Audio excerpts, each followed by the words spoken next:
Mateusz Rebecki versus Loik Radzhabov. Radzhabov is 32 years old. He's 17-4-1 as a pro, and he's got 4 inches of height and 2 inches of reach against Mateusz Rebecki, who is 17-1 at 30 years old.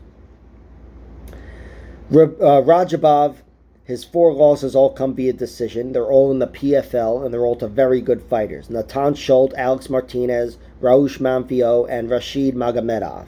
And he also has a draw against a very good fighter, Islam Mammadov.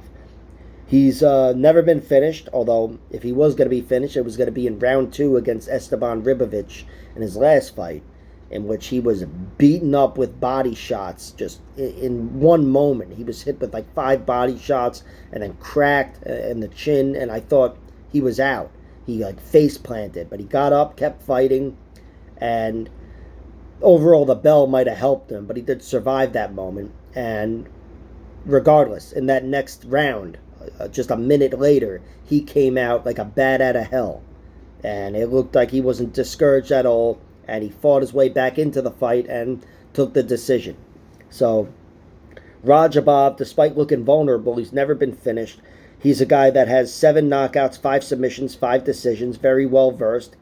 He's kind of one of those brick shithouse type of fighters, but here I think he's fighting a bricker shithouse in Rebecki, who is 4 inches shorter than him and 2 inches, and giving up 2 inches of reach.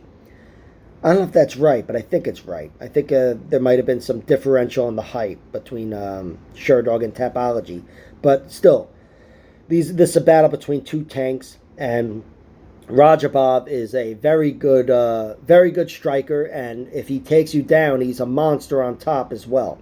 I don't know if he's going to get the takedown because he's fighting another fucking tank in Rebecki. Rebecki, 17-1. He's got 8 knockouts, 6 submissions, 3 decisions, and the 1 loss comes by knockout. It's a knockout to the solid Polish fighter Paweł Kielik, and it was after a reversal. He was caught on the ground and knocked out unconscious with ground and pound. So that was a lesson he learned, because I know the fights before that, I think that was his 4th fight, and the 3 fights before that he won all via heel hook. So he was a heel hook guy for the early portion of his career, which, would have been interesting watching him develop into Huzamar Palares with his body type. But he got away from that afterwards. And he got away from that, and he's a monster, this guy. He's built like a brick shithouse, a small brick shithouse, like a mini refrigerator, I guess would be better. But he can crack. He's got a lot of power, a lot of firepower, and I really expected him to do better in that last fight against Nick Fiore. He got the better of him and looked really dominant early, but in the end it wasn't so dominant.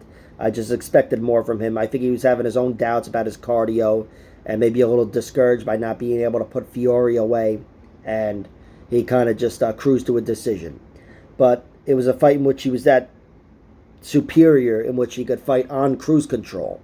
So there's that. He's a guy, he got the short choke, rear naked choke on the Rodrigo Lidio in the Contender Series. He, as you might imagine, his submission game comes from the top. He wants to be on top of you or on your back. He's not going to be, even though he's gotten some heel hooks again early in his career, I don't envision too many triangle chokes of coming from either one of these guys.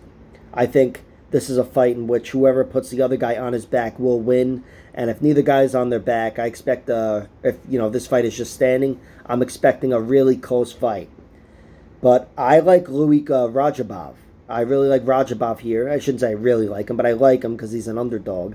I think this fight is pretty even, and I like Radzhabov. He's been in there with the better class of fighter.